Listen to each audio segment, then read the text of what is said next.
My name's Adam Price and I'm a candidate for the leadership of Plaid Cymru. I've been travelling the length and breadth of Wales in the last few days, talking to members about my plan for independence, the 7 steps to independence, showing a clear path from how we get from the current position to the independent Wales that we want to see. And of course, central to that plan is the matter of the economy, how we improve the economic performance of Wales so we can create the platform that we need to move forward as a nation. And I'm pleased to be able to reveal that we'll be publishing tomorrow a new national economic plan for Wales, a 10-point plan that shows how we can transform the economic prospects of our nation. So read it on the website.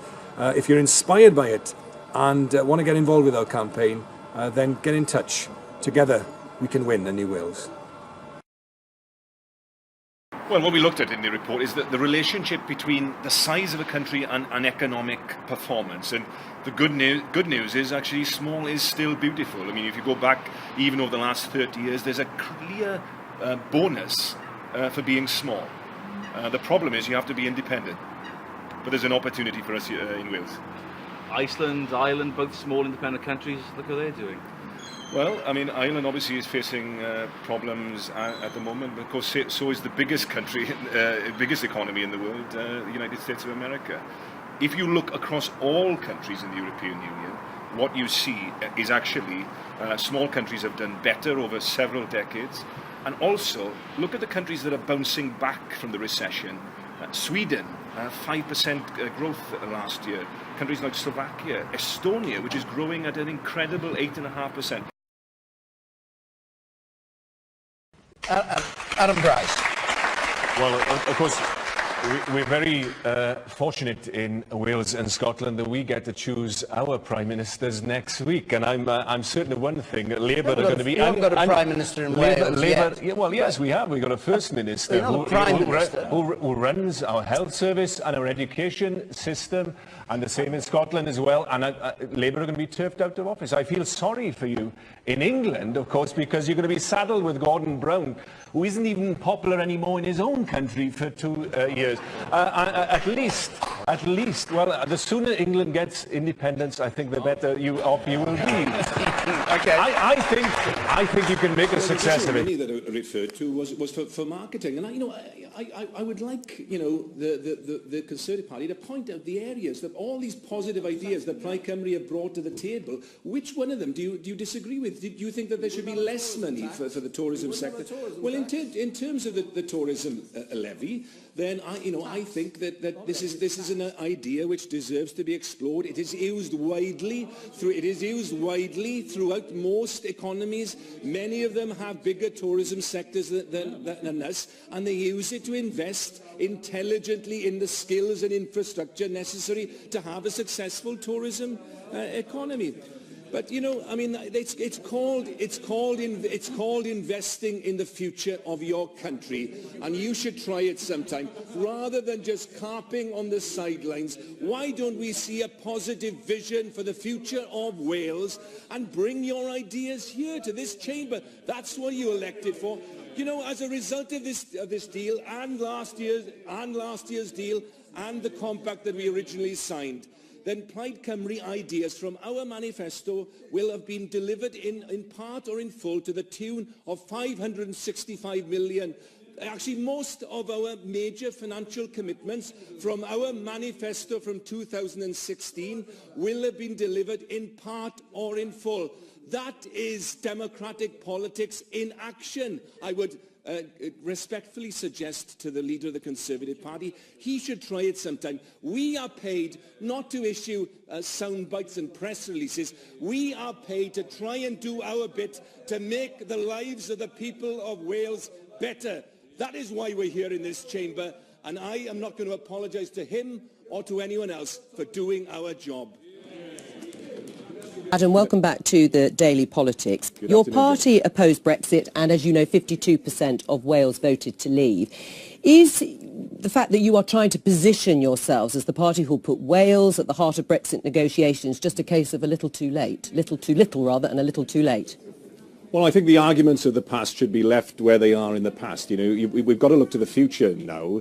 We are coming out of the European Union, and we have to ensure that it's the best Brexit possible for the Welsh economy. There are some specific risks because of the structure of our economy, manufacturing much bigger, farming much bigger, but there are also some opportunities there which are not often talked about. For example, coming out of the EU, we now have the ability to set regional or subnational rates for different taxes like VAT. We could have a lower VAT rate, for example, to help our tourism sector. We could do the same also for corporation taxes, have a variable corporation tax rate reflecting the lower levels of economic prosperity at the moment in places like Wales. That would give us a competitive advantage which would draw businesses to Wales and also help those that are already here to grow more effectively. But you want the government to match every penny of EU funding that Wales received. What happens if they don't?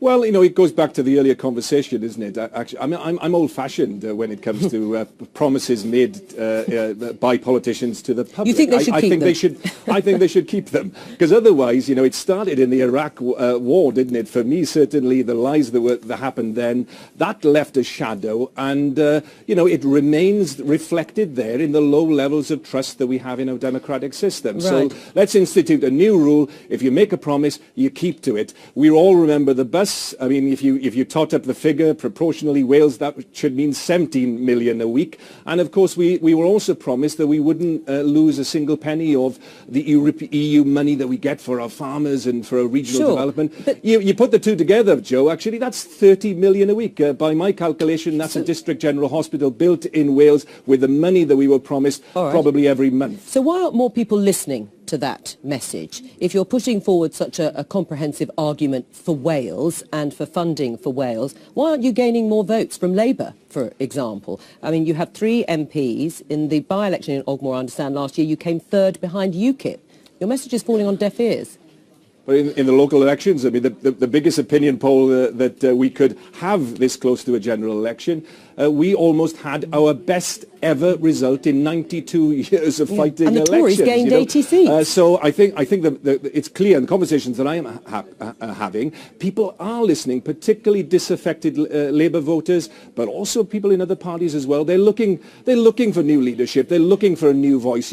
Wales isn't on the political radar at the moment. We've been a tiny blip in terms of the priorities for those people down in Westminster and indeed in the streets of Whitehall as well. We've got to reverse that. People actually sit up and listen in the corridors of power when Scotland is mentioned. Why? Because people vote SNP. Northern Ireland is on the radar. Gibraltar is more talked about at the moment than Wales, and the only way we can turn that around is if we all vote collectively as a nation for the Party of Wales on June the 8th. How strong a part does Welsh independence play in your manifesto? Sorry, Joe, could you just repeat? No, yes, of course. How strong a part does Welsh independence play in your manifesto? Well, it's a long-term dream for a nation. It's there in the forward, but we're not at the. But it's a pretty minor part. Yeah, we're not at the independence threshold. Let's be realistic. We are 30% poorer than the rest of the UK. And that's been a story of decline under Labour and Conservative governments. You can't go from that position to being self-reliant economically by the flick of a switch. What we're asking for is to be given the tools, those new tools that we can have now as a result of Brexit, giving actually preferment to local firms in terms of public procurement that would help boost our local economy as well. Give us the tools. We're not asking for charity, Joe. We're asking for help to help ourselves. All right. Adam Price, thank you very much. Let me bring it back to the studio then. £1.2 billion extra for the Welsh Government and Wales to spend. You must welcome that in Plaid Cymru. Well, that's complete smoke and mirrors. I mean, as the Scottish Government have actually pointed out, because they're in the same position, half the money's got to be given back. I mean, Wales is getting, a tiny, 200 million a year over 3 years. Yeah, well, Alan Kidd, the Welsh Secretary today, saying, no, that's rubbish. Well, I mean, there are entire, small builders in England are getting more than we're getting in Wales for the whole of our society. Is there anything in it for Wales that's good? What they could have done in the Tidal Lagoon, there's an opportunity for Wales, a country that deserves a break, that deserves an opportunity. We could actually start a new global industry. We've been asking and pleading. We we put the case together, and yet again, what do we get? More delay. Okay, and we're going to change our minds. People need to get over it. We're pulling out. Gentlemen, I'm just going to bring in Adam Price before we go back to the audience. Let's be clear on this. You know, forgetting Brexit for a second, okay? We are at a crisis point as an economy. Right? We've had stagnant wages for over a decade. Now, in real terms, wages are going down. What people have been doing, actually, is they've been working longer and longer hours because the wages per hour are going down. That's what they're doing. You can't keep, that's unsustainable. You can't carry on. We've had a major downgrading of the economic forecast for growth, right? Every decade since the 1970s, there has been a recession, right? Things are bad now. They are getting worse. And what we deserved from this Chancellor Day was a transformational budget, right? A budget that rose to the challenge of our times. Instead of that, we got tinkering. We got tinkering. Well, on that, his biggest aim was not to have any bad headlines tomorrow. I mean, do you think he'll achieve that? Oh, maybe, but it's dull.